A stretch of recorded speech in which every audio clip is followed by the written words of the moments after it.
Good morning, dear students. कैसे हैं आप सभी लोग? Dear students, today I am going to start the new exercise related to arithmetic progression. I hope you have watched my last lecture. मैंने आपको एक last में आपको पिछला लेक्चर आपको दिया अभी कुछ दिनों पहले, ठीक है? वो किससे रिलेटेड था? अरिथमेटिक प्रोग्रेशन से रिलेटेड वो मेरा जो इंट्रो वाला पार्ट था जिसमें मैंने आपको रूल्स बताया, ठीक है? ढेर सारे टर्मिनोलॉजीज मिले थे, ढेर सारे टर्म्स बताया, वहां पे नए नए वर्ड मिले इस चैप्टर से रिलेटेड। उन सब चीजों को मैंने यहाँ पे अपने जो लास्ट वीडियो में एक्सप्लेन किया, ठीक है? मैंने आपको वहां पे अरिथमेटिक प्रोग्रेशन क्या होता है वो बताया, ठीक है? अरिथमेटिक प्रोग्रेशन से रिलेटेड जो सीक्वेंस होता है, सीक्वेंस में फर्स्ट टर्म क्या होता है वो मैंने बताया, ठीक है? कॉमन डिफरेंस क्या होता है, उसको कैसे फाइंड आउट करते हैं, कॉमन डिफरेंस को कैसे फाइंड आउट करते हैं, या फिर आपको कोई सीक्वेंस दिया गया है तो कैसे आप आइडेंटिफाई करोगे, कैसे चेक करोगे कि the given sequence is an AP, वो कैसे एपी है, एपी मींस अरिथमेटिक प्रोग्रेशन है। तो ये सब सारी चीजें मैंने इंट्रो वाले पार्ट में मैंने आपको दे दिया, ठीक है? आज मैं आपसे सीधे एक्सरसाइज में 5.1 है उसको मैं स्टार्ट करूंगा। जो भी स्टूडेंट मेरा वो वीडियो वॉच नहीं किए हैं उसको जरूर से वॉच करें। मैं आपको इस वीडियो के डिस्क्रिप्शन में मैं आपको उसका लिंक सेंड कर दूंगा, लिंक को मैं वहां पे एडिट कर दूंगा, आप लोग वहां से देख सकते हैं, ठीक है? तो चलिए हम लोग सीधे टॉपिक पे आते हैं। एक्सरसाइज में आपको दिया गया जो फर्स्ट क्वेश्चन है, फर्स्ट क्वेश्चन में आपको कुछ वर्ड प्रॉब्लम से रिलेटेड क्वेश्चन दिए गए हैं, ठीक है? अब उस क्वेश्चन को पढ़ना है, पढ़ने के बाद आपको बताना है कि ये जो इस वर्ड प्रॉब्लम, ये जो वर्ड है, ये सेंटेंस है, इसके हेल्प से जो हम लोग एपी बनाएंगे, जो एक सीक्वेंस तैयार करेंगे, जो एक सीरीज तैयार करेंगे, वो सीरीज एपी है या नहीं, यही मुझे बताना है, ओके? तो आप क्वेश्चन पढ़ सकते हैं यहाँ पे। आपका ये टॉपिक नेम है अरिथमेटिक प्रोग्रेशन, ठीक है? चैप्टर नंबर 5 है ना? हम एनसीईआरटी के अकॉर्डिंग टू पढ़ा रहे हैं। एनसीईआरटी से रिलेटेड जो भी आपको सिलेबस दिया गया मैं उसके हेल्प से आपको पढ़ा रहा हूँ। आप रूल को जानिए, उसके अलावा आपको तमाम बुक्स जो आर.एस. अग्रवाल, आर.डी. शर्मा, कोई भी रेफरेंस बुक आप उस क्वेश्चन को क्रैक कर सकते हैं, ठीक है? एनसीईआरटी बहुत काफी है, बस आप लेक्चर को अच्छे से वॉच करें और सुने। तो आपका एक्सरसाइज है 5.1। 5.1 का जो फर्स्ट क्वेश्चन है, आप फर्स्ट क्वेश्चन को यहाँ पे देख सकते हैं कि क्वेश्चन नंबर 1 दिया गया, in which of the following situations, आपको सिचुएशंस कुछ दिए गए हैं। Does the list of the numbers involved make an arithmetic progression and why? ये जो भी सिचुएशन दिए जाएंगे, जो क्वेश्चन नंबर 1 2 3 4 दिया, 1 के जो पार्ट है 1 2 3 4, इस क्वेश्चन में जो भी पार्ट दिया गया है, 4 क्वेश्चंस दिए गए हैं। मैं यहाँ पे केवल एक मेंशन किया हूँ, ठीक है? आप यहाँ देख सकते हैं केवल फर्स्ट मेंशन है, ठीक है? अभी मैं नेक्स्ट सेकेंड थर्ड फिर या इसी वीडियो में या नेक्स्ट वीडियो में आपको मैं वहां पे आपको प्रोवाइड करूंगा। तो इस क्वेश्चन को हम लोग अगर पढ़ेंगे तो पढ़ने के बाद हमें ये बताना है कि ये जो है एपी में है तो क्यों है, नहीं है तो क्यों नहीं है, ठीक है? तो क्वेश्चन पे चलिए सीधे क्वेश्चन पे बात करें, ठीक है? क्वेश्चन क्या कह रहा है? द टैक्सी फेयर, एक टैक्सी है उसका किराया, फेयर मतलब किराया, ठीक है? आफ्टर ईच किलोमीटर, प्रत्येक किलोमीटर, हर एक किलोमीटर पे जो उसका किराया है, आप कहीं जाते हैं तो आप जब जाते हैं तो एक टैक्सी हो या ऑटो हो या कोई भी ट्रांसपोर्ट अगर आप यूज करते हैं तो उसका एक किराया होता है, फेयर होता है। तो उसका एक किराया फिक्स्ड किराया होता है कि भाई 1 किलोमीटर का मैं 5 रुपए लूंगा, फिर 5 रुपए लूंगा, 10 रुपए लूंगा, ठीक है? आप लोग देखते हैं ना सिटी वगैरह में जो ऑटो वगैरह चलते हैं तो वो यूनिट के हिसाब से वो अपना किराया लेते हैं, राइट? इतना समझ में आ गया? तो यहाँ पे बोला कि एक टैक्सी है उसका जो किराया है हर एक किलोमीटर के लिए, when the fare is 15 rupees 50, जब आप किराया पेड करते हैं तो हर एक किलोमीटर का 15 रुपया देता है, ठीक? फॉर द फर्स्ट किलोमीटर, पहले किलोमीटर के लिए। जब आप कहीं यात्रा करने जाते हैं टैक्सी से तो कह रहा उसका जो पहला किलोमीटर है, जब आप 1 किलोमीटर गए, आप ऑटो में बैठ गए, टैक्सी में बैठ गए और आपको 1 किलोमीटर जाना है तो आप उसका 15 रुपया पेड करेंगे, राइट? अब आप मान लीजिए 1 किलोमीटर के बाद एडिशनल डिस्टेंस ट्रेवल कर रहे हैं तो 15 से ज्यादा लगेगा, निश्चित तौर पे ज्यादा लगेगा। जाहिर सी बात है कि वहां पे आपका किराया 15 है तो लगेगा नहीं। मान लीजिए आपको 3 किलोमीटर जाना तो क्या 15 रुपए चले जाएंगे? नहीं, किराया बढ़ेगा। तो जो अब किराया बढ़ रहा है, जो 15 रुपीज के अलावा है, जो 1 किलोमीटर के अलावा, उसका रेट क्या है? तो एंड ₹8 पर फॉर ईच एडिशनल किलोमीटर, हर एक एडिशनल किलोमीटर पे 8 रुपए जुड़ जा रहे हैं, 8 रुपीज जुड़ जा रहे हैं। मतलब 1 किलोमीटर आप डिस्टेंस ट्रेवल किए तो आपको 15 रुपए देने हैं। आप जैसे ही सेकंड किलोमीटर डिस्टेंस ट्रेवल करने जाएंगे तो 15 प्लस 8 आपका लगेगा। फिर तीसरा किलोमीटर आप ट्रेवल करने जाएंगे तो आपको क्या करना होगा? फिर से अगेन 8 ऐड करना होगा। अगेन आप 4th किलोमीटर ट्रेवल करने जा रहे हैं चौथे पे, तो आपको फिर से 8 ऐड करना होगा। इस तरीके से हम लोग क्या करेंगे, एक सीरीज बनाएंगे और उस सीरीज को फिर हमें आइडेंटिफाई करना है, हमें चेक करना है, वेरीफाई करना है कि क्या ये एपी में है। ठीक है, चलिए हम लोग स्टार्ट करते हैं। और स्टार्ट करने से पहले दिमाग को दुरुस्त कर ले, एकदम बढ़िया से बैठ ले और वीडियो को वॉच करें बढ़िया से। ठीक है, तो चलिए स्टार्ट करते हैं। क्वेश्चन आपके पास एनसीईआरटी बुक है, एनसीईआरटी बुक से आप क्वेश्चंस को देख सकते हैं। ठीक है, अगर कोई प्रॉब्लम है तो आप कमेंट करें। मैं सीधे चल रहा हूं कि मैं यहां से हटा सकता हूं। ठीक है, सोल्यूशन पे चलते हैं हम लोग। अब आपको करना क्या है, पहले आप दिखा दें कि हमारे पास मैटर क्या है। Scenes fair for 1 kilometre. अब एक चीज, नंबर एक चीज, यहां पे मैं लिखा फेयर फॉर 1 किलोमीटर। ये जो 1 किलोमीटर का फेयर होगा, जो चार्ज होगा, जो किराया होगा, वही होगा A1 का वैल्यू। A1 बोले तो फर्स्ट टर्म है ना।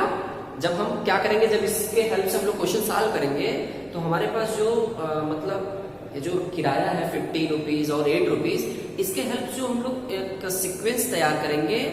उसका जो फर्स्ट टर्म होगा वो क्या होगा, यही 15 होगा, 15 रुपीज। इसी को हम लोग बोलेंगे क्या, A1। क्या बोलेंगे, first term. Fair for 1 kilometre means पहला मीन्स फर्स्ट टर्म क्या रहेगा, 15। तो वही मैं लिख रहा हूं। ठीक है, आप लोग को मैं यही भी बता दे रहा हूं।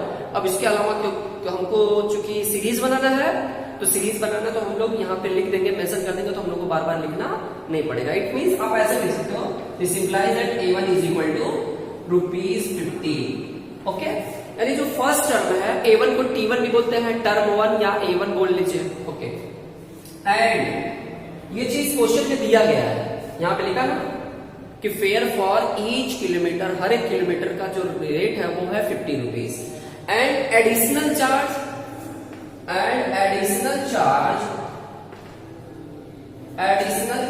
कितना है, तो ₹8। एडिशनल चार्ज कितना है, 8 रुपीज। 1 किलोमीटर के बाद जब आप यात्रा अपना ट्रेवलिंग करेंगे तो आपको क्या करना होगा, 8 रुपए पर किलोमीटर के हिसाब से फिर से ऐड करना होगा। ठीक है, ओके, चलिए ये क्वेश्चन हटा देते हैं, क्वेश्चन आपके पास नहीं। तो अब क्या हो जाएगा, fair for second kilometre. So fair for second kilometre means represent, क्या करता है, second kilometre is represents to, किसको रिप्रेजेंट करता है, A2 को। A2 बोले तो सेकेंड टर्म A2 को। और इसका वैल्यू क्या होगा, 15 प्लस 8। क्यों, क्योंकि अब हम दूसरा किलोमीटर ट्रेवल करने जा रहे हैं, तो 15 प्लस 8 हो जाएगा, मीन्स हो जाएगा आपके पास 15 8 मिला के 23 हो गया। क्लियर हो गया, 23 रुपीज। ओके, सिमिलरली अब हम लोग क्या करते हैं, सिमिलरली तीसरा ले लेते हैं, फेयर फॉर थर्ड किलोमीटर बोले तो कितना हो जाएगा, दैट मीन A3 कितना हो जाएगा। अब फिर A2 में हम लोग ऐड कर देंगे, फिर से 8 ऐड कर देंगे। मतलब पहले किलोमीटर का 15, सेकेंड किलोमीटर ट्रैवल करेंगे तो कितना होगा, 15 प्लस 8, सेकेंड का हो गया। अब थर्ड का करेंगे तो 15 प्लस 8 यानी 23 प्लस 8 अगेन 8, तो कितना हो जाएगा, 23 में ऐड 8 करेंगे तो 23 plus 8 is equal to ₹31। Clear हो गया। बस अब इससे ज्यादा नहीं, फर्स्ट टर्म लाएंगे, दैट मीन्स दिया गया आपको, सेकेंड टर्म फाइंड आउट कर लेंगे जो एडिशनल चार्ज होगा, थर्ड टर्म को भी ऐड कर लेंगे एडिशनल चार्ज के हेल्प से। ये 3 टर्म्स ही आपका जो स्टेटमेंट दिया गया है, ये स्टेटमेंट बताएगा कि ये एपी को फॉलो कर रहा है कि नहीं। बात है कि समझ में? अब आपके पास 3 टर्म्स मिल गए। पहले टर्म्स पे कौन है? पहले नंबर पे, टर्म्स मीन्स नंबर, पहले नंबर पे कौन है? ऐसे समझो, पहले 8 आया, पहले कितना था? 15 था आपके पास। फिर दूसरा क्या आया? जब आप 15 में 8 ऐड किए तो 23 मिल गया। आप देख सकते हैं वहां पे सेकंड टर्म वाला, सेकंड टर्म का 23 है यहाँ पे, और थर्ड टर्म का कितना हो गया? 31। और ऐसे करते करते and so on, 4th kilometre, 5th kilometre, 6th kilometre, ऐसे करते एंड सो ऑन हम लोग कैलकुलेट कर लेंगे। अब आपके पास फर्स्ट प्लेस पे 15 है, सेकंड प्लेस पे 23, थर्ड प्लेस पे 31, means first term, second term, third term ला दिए। अब इसी के हेल्प से हम लोग ये पता कर लेंगे कि ये एपी है कि नहीं। अब एपी लाने का मेथड मैंने क्या बताया था? एपी को लाने का जो सबसे जबरदस्त मेथड है, या कह सकते हैं एपी लाने का जो मेन मेथड है, वो है कॉमन डिफरेंस। कॉमन डिफरेंस ही बता देगा कि ये जो हमें अमाउंट मिल रहा है ये एपी को फॉलो कर रहा है, ये जो पैटर्न आपको मिला ये एपी में है या नहीं, ये अरिथमेटिक प्रोग्रेशन को फॉलो करता है या नहीं, इसका अरेंजमेंट एपी में है या नहीं। तो कैसे पता चलेगा? कॉमन डिफरेंस से। कॉमन डिफरेंस कैसे लोग लाते हैं? कॉमन डिफरेंस लाने के लिए आपको मालूम है, अब लिखेंगे now common difference means D लाएंगे, since D is equal to होता है formula a3 minus a2, formula यही होता ना, बताए थे हम, ठीक है, पिछले वीडियो में। या फिर और a2 माइनस a1, मींस कभी भी एपी का कॉमन डिफरेंस लाने के लिए, यानी आपको कोई भी सीक्वेंस अगर दिया रहेगा वो एपी में है या नहीं है, उसको मिनिमम 2 बार सब्ट्रैक्ट किया करें। 2 बार, 2 से ज्यादा नहीं। 2 बार जब आप क्या करेंगे? सब्ट्रैक्ट कर लेंगे, तब जाकर के आपको पता चल जाएगा कि ये एपी में है या नहीं। तो एपी लाने का फार्मूला मैंने बताया था कि एपी कभी कॉमन डिफरेंस लाने का फार्मूला मैं बताया था। कॉमन डिफरेंस कभी लाने के लिए क्या करते हैं? हमेशा किसी भी टर्म को उसके प्रीवियस टर्म से सब्ट्रैक्ट करते हैं, तो जो वैल्यू आता वही होता है कॉमन डिफरेंस। तो यही है a3 माइनस a2, यानी third term minus second term, या फिर second term minus first term. तो क्या बताइए? थर्ड टर्म आपके पास है 31 और सेकेंड टर्म है आपके पास 23, ठीक, ओके। एंड या फिर आपके पास सेकेंड टर्म है 23 minus a1 means first term means 15। आप इसको भी सब्ट्रैक्ट करेंगे तो क्या मिलेगा आपके पास? क्या मिलेगा? 8 मिलेगा, और इसको भी सब्ट्रैक्ट करेंगे तो 8 मिलेगा। इन दोनों कंडीशन में जो क्या है कॉमन डिफरेंस है वो सेम है। It means we can say that we will always find same common difference, है ना, when we subtract 2 consecutive terms. जब हम लोग 2 कॉन्जिक्यूटिव टर्म्स को घटाते हैं तो हमें इस क्वेश्चन के हेल्प से जो हमें एपी मिला, इस एपी के जितने भी टर्म्स होंगे उनके कॉन्जिक्यूटिव टर्म्स को जब भी घटाएंगे तो कॉमन डिफरेंस हमेशा सेम मिलेगा। घटाने का मेथड मैंने बताया, कॉन्जिक्यूटिव टर्म्स को घटाएंगे मतलब कि हमेशा किसी टर्म्स को उसके प्रीवियस वाले टर्म से घटाते हैं। थर्ड टर्म को सेकेंड टर्म से, सेकेंड टर्म को फर्स्ट टर्म से घटाते हैं, है ना, सेकेंड टर्म्स में से फर्स्ट टर्म को घटा लेते हैं, ठीक है, ओके। तो ये आ गया। अब इसके बाद कमेंट कर देंगे। जैसे ही आपके पास मतलब जो आप एडिशनल चार्ज था वही सेम आंसर आ रहा है, अगर वो सेम आंसर आ गया इट मींस ये आपका स्टेटमेंट क्या है, क्या कर रहा है? फॉलो कर रहा है एपी को। अब क्या करेंगे हम लोग? यहां पे लिख देंगे सिंस या here the common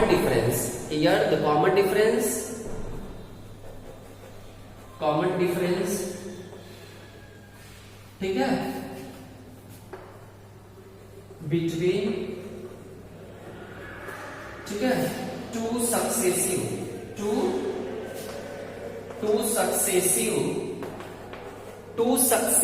terms are same, दो सक्सेसिव टर्म्स का जो कॉमन डिफरेंस आया वो सेम है, सेम। सो दिस इज, है ना, NAP, ये क्या है, एक AP है। क्लियर हो गया? तो मुझे उम्मीद है कि ये वाला आपको टॉपिक बिल्कुल क्लियर हो गया होगा। ठीक है, ओके। नेक्स्ट वीडियो में हम लोग मिलेंगे नेक्स्ट क्वेश्चन के बारे में। ओके।